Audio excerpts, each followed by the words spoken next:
Week 9 Viva. How did the context of Muhammad's life shape the rise of Islam? Many Americans see Islam in the context of our more modern interactions with the religion and its political implications. However, Muhammad's interactions with the Christian world helps to form his heretical beliefs, and the decline of Rome gave him the opportunity to turn his religion into an empire. My first point is that Muhammad lived in a tribal society in an area outside of the major empires of the era. Secondly, both the Byzantine and the Sassanid empires had grown weak. And thirdly, division within Christianity weakened its ability to defend itself. Firstly, Muhammad lived in a tribal society in an area outside of the major empires of the era. According to Faris Al-Khatib, quote, "Before the arrival of Islam, there was no major world power that dominated the Arabian Peninsula," unquote. Neither the Roman or the Persian Empire succeeded in conquering Arabia, and before the rise of Islam, no single religion united the Arab peoples. They were mostly a mix of Christians, Jews, Zoroastrians, and followers of other polytheistic religions.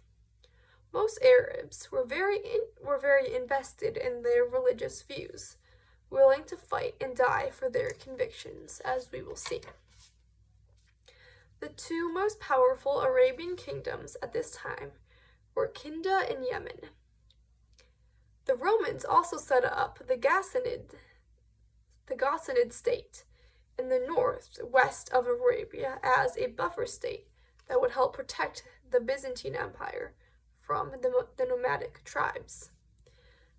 In its turn, the Lakhmid kingdom was established by the Persians to counterbalance the Ghassanid state. The Lakhmid kingdom also brought about cultural flourishing, which helped develop the Arabic language and its writing, which helped enable the rise of Islam.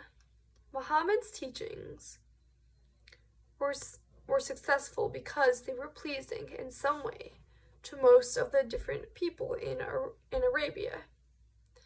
Islam built on the Jewish and Christian texts and teachings, but incorporated language and the culture of the Arabic tribes. Muhammad's teachings dealt with many of the social issues that the polytheistic Arabs dealt with, which helped attract them to the religion, but it also granted a respect to Jews and Christians, even if they didn't convert. In 622, Muhammad was exiled from Mecca and fled to Medina. The people of Medina were actually in the midst of ongoing civil conflict, so Muhammad was kind of like, "Hey guys, do you want me to kind of be a leader and help you resolve these disputes?" And they were like, "Sure," but he said, "If I help you, you need to join my little religion gang." So they were like, "Sure."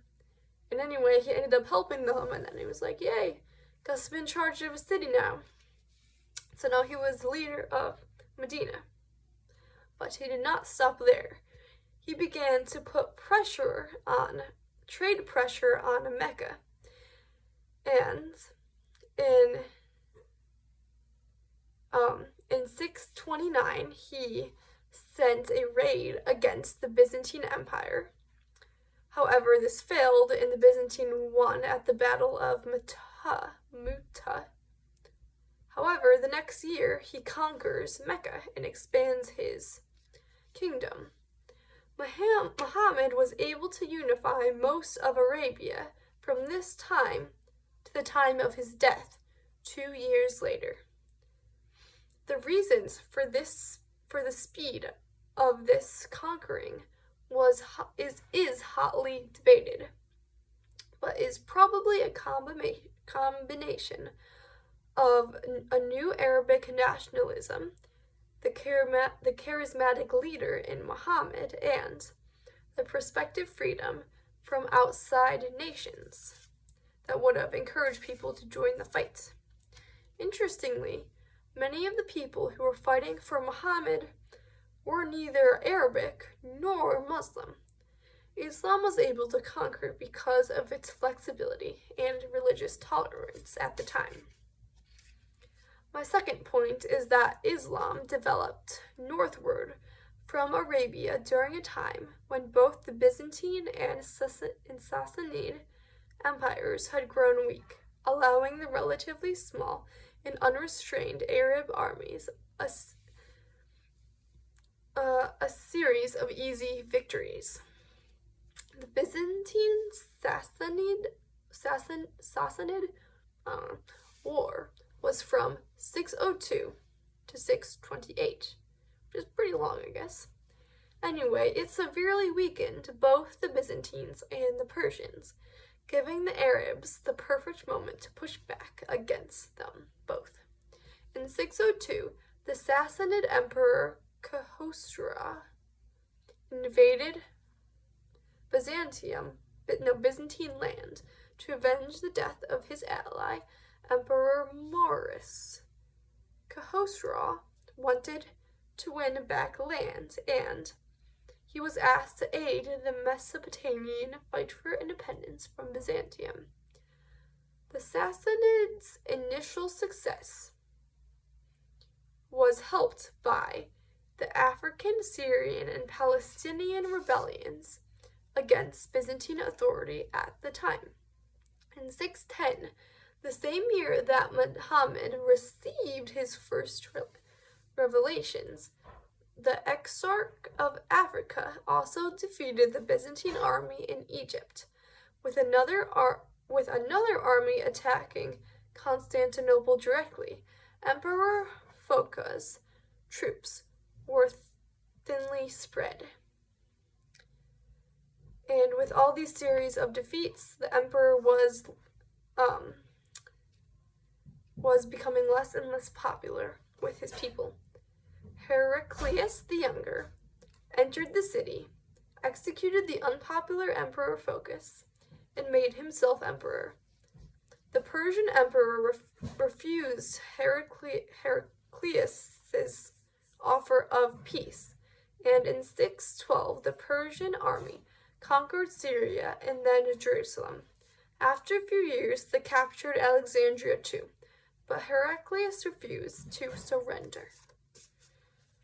Needing funds to continue the war, Heraclius devalued the currency and declared that it was the duty of every able-bodied man to fight. He also chose himself to command his army, which was very unusual.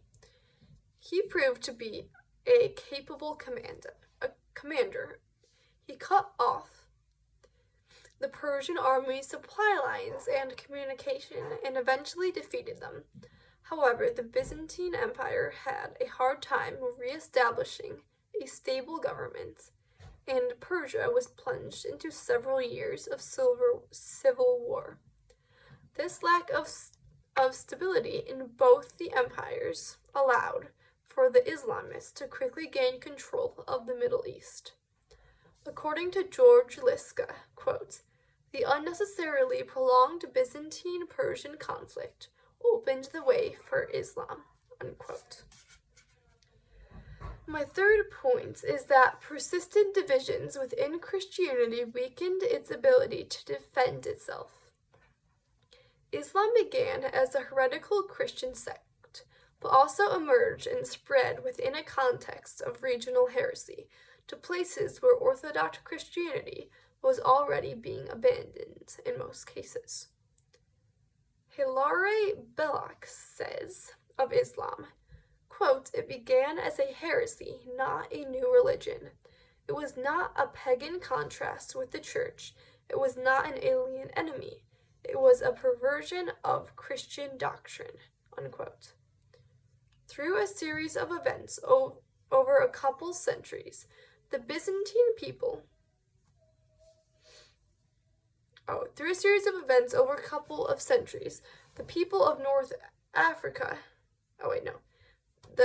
the Byzantine people and the Catholic culture had become undesirable to the people of North Africa. When North Africa was invaded by the Arian Vandals, their orthodox beliefs were supplanted by the Arian heresy without much resistance. Similarly, with the Islamic invasion, the North Africans, who had already rejected Trinitarian Christology, had no problem with the Islamic idea that Jesus was just a prophet. And so, Islam spread pretty quickly into North Africa because many people were already Aryans and they didn't see much of a difference. It was this religious difference between North Africa and Europe, rather than a social or economical difference, that enabled Islam to sweep across North Africa with such force. In conclusion, we often tend to see Islam in the context of our more modern interactions with the religion and its political implications. However, Muhammad's interactions with the Christian world helped to form his heretical beliefs, and the decline of Rome gave him the opportunity to turn his religion into an empire. First, he lived in a tribal society outside of the major empires of the era. Secondly, both the Byzantine and the Sassanid empires had grown weak. And thirdly, divisions within Christianity weakened its ability to defend itself. Thank you.